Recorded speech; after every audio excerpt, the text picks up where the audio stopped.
Now in this final video we'll learn how to analyse this data. So looking at your graph, do you think there's a difference between the groups? In other words, the null hypothesis is that there's no difference between the groups, and the alternative hypothesis would be that there is a difference between the groups.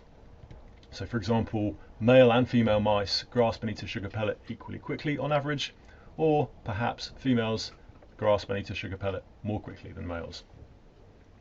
So to analyse this data, you go Analysis up here, and we need to select, I beg your pardon.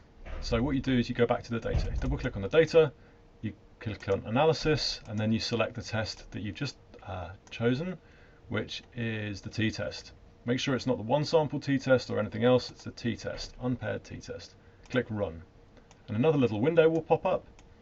Now the data here would be called raw, and the data here would be called indexed. So let's analyse our data using these two columns of indexed data. So you click Next.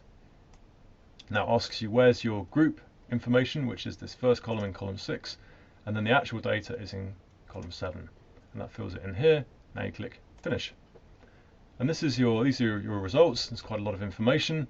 It's over here as a tab, or up here as a tab. And you can see here the key piece of information is your two-tailed p-value for this experiment is 0.00753. And so what that tells you in English here is the difference in the mean values of the two groups is greater than would be expected by chance. So there's a statistically significant difference between the two groups. And you would probably round this number up to 0.008. So it's highly unlikely that these two samples were drawn from the same distribution. And that's your result.